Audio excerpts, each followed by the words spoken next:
Hi there crafters, this is Verenicce from tweetcrafts.com. Thank you so much for joining me. Today I would like to share with you guys how to create this sweet little project. This is a little treat box that holds one Hershey chocolate bar. Now this is the mini, and on a previous tutorial I shared with you guys how to create this little milk carton. And if you guys would like to create this project, I will leave it in the product description below. Now this one was nice if you wanted to do several different candies. But I wanted to create something that you could do for just one candy. My husband and I teach. And I wanted to create something that it can go for the whole class without breaking the bank. So let me share with you guys how to create this project here.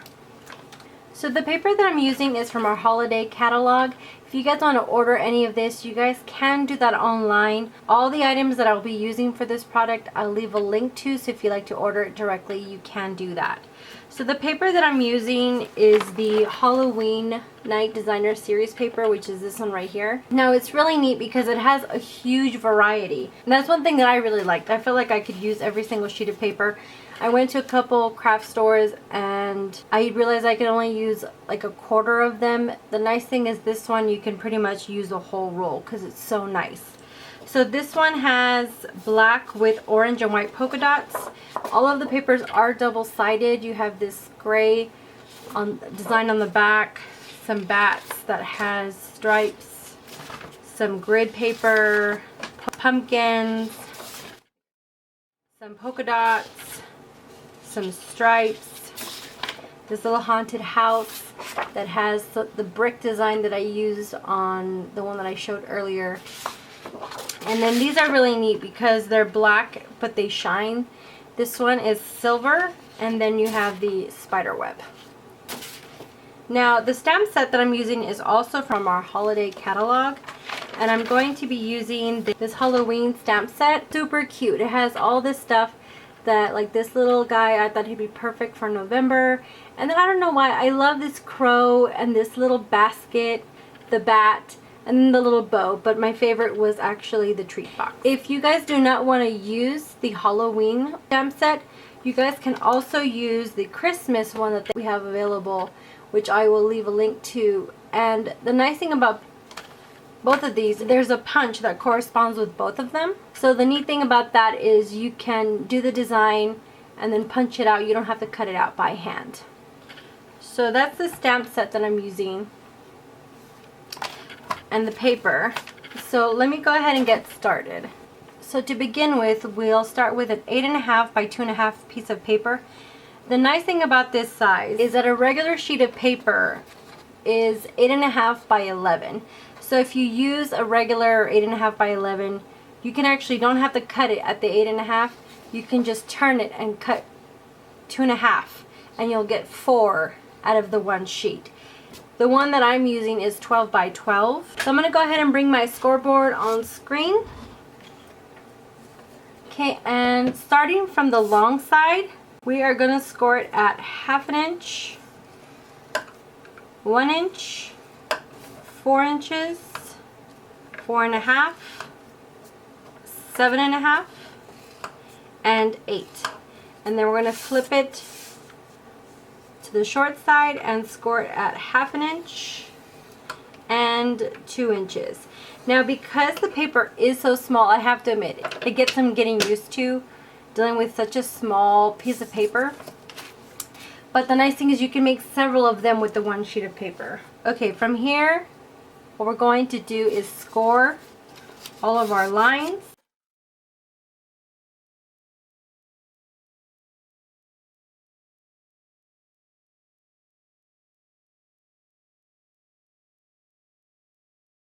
Okay, now the only 2 lines that I haven't scored are this top one, and that's because they actually get scored out.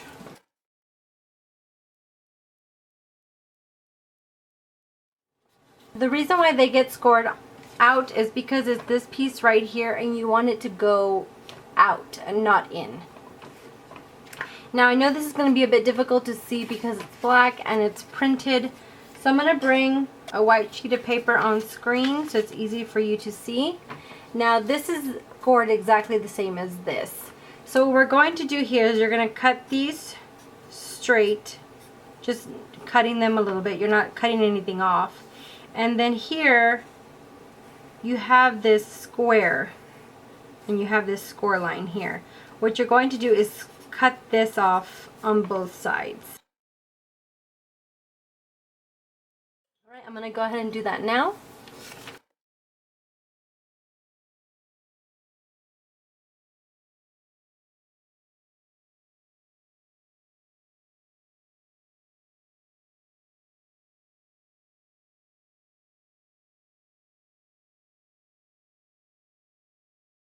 Okay, and from here what I'm going to do is round the corners.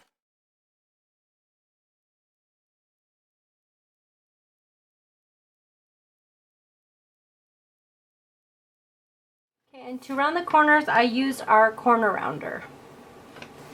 Alright, what I'm going to do now is I'm going to flip it, and then I'm going to get some fast fuse and just do glue on this one little flap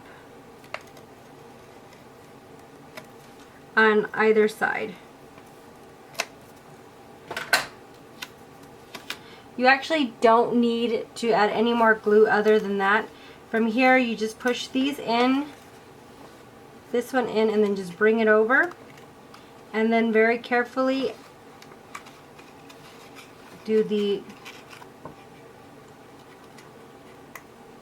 bring these sides over. And there it is. Your little box is complete. Now with the seam pointing to the back, this is going to be the front of our box. And then I'm just gonna get a hole punch, and this is a regular hole puncher. If you guys want a smaller one, I will leave that in the description below. Okay, and on this one I added some ribbon. I got this ribbon locally. I got this one at Walmart. Using the fast fuse, I'm just going to add a little bit to this corner here. And then bring this guy around. And I'm going to bring the seam in the middle so it gets covered by my stamp.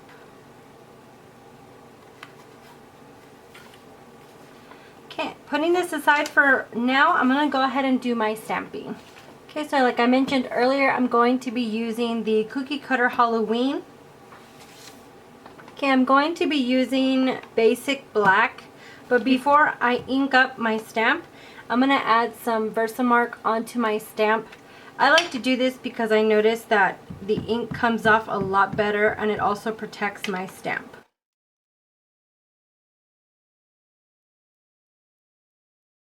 And as an FYI, if you're going to be stamping several of these, I recommend giving them some room between images. And the reason why is because the punch that corresponds with it has these cute little decorations on the side. And if you put the stamps too close together, you're going to be punching into each other. Now from here, I want to add a little bit of gray to the image. It gives it a really nice effect, and it's not just plain white. Now you can do this with the marker, but I like the idea of it blending, and so to do that, I'm going to use the aqua pen and our smoke slate color. And from here, I'm just going to push down a little bit with it still closed without opening it. And then when you open it, you end up with a little bit of ink right here. Now to use the aqua pen, you just push down a little bit till a little bit of water comes out. Okay, and once that's inked up, you just bring it here. Now one thing you can do is also use StazOn to prevent the ink from running. On this particular one, I don't mind, so I'm just using the basic black. And I'm just going around the edges, all around my image, and then I'm going to add a little bit here. Okay, and once he is the color you like, you can go ahead and cut him out. Using our punch, we're just going to line him up. He pops right out. Alright, moving this to the side, I'm going to get some of our orange paper. And for my sentiment, I'm going to be using the Teeny Tiny Wishes, and I'm going to use the Happy Halloween. Okay, I'm going to do the same. I'm going to add some Versamark. And then I'm going to be using the basic black.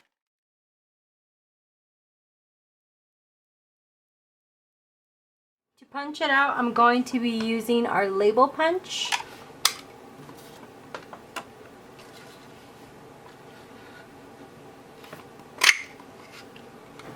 Alright, now just to finish up our little box.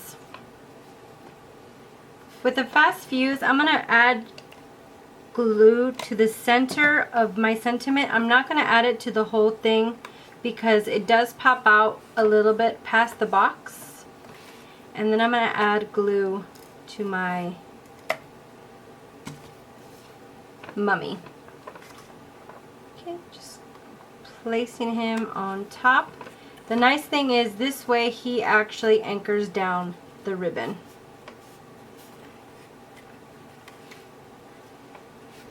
On this guy, I used this ribbon that I found locally at Michael's. It says Trick or Treat, and I thought it was so cute. So I'm just going to add this to my top here.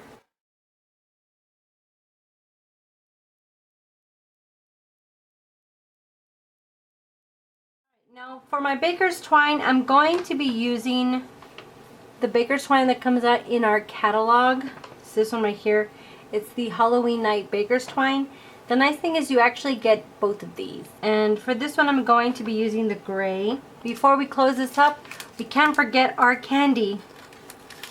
Now the way I designed it is part of it does stick up right here. And the reason I did that is because I didn't want them to try to shove their fingers in there. It gives it enough room that you can just pull the little lid right there and it sits perfect. See it? Now we can go ahead and close this up.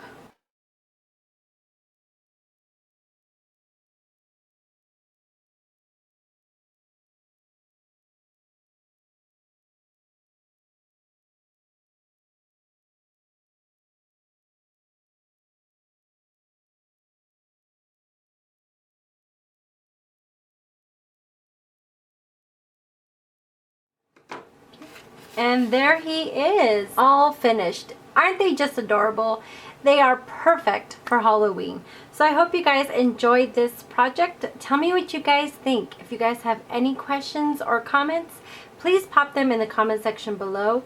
You guys can also follow us on social media, on Facebook and Instagram at TweetCrafts. I will leave all that information in the product description below. You guys can also visit us at tweetcrafts.com. That is our website. You can check out previous tutorials. So I hope you enjoyed this project. Please be sure to subscribe to our channel if you guys want to keep updated with us. As my nephew would say, I hope you guys have a great pumpkin day. Bye guys.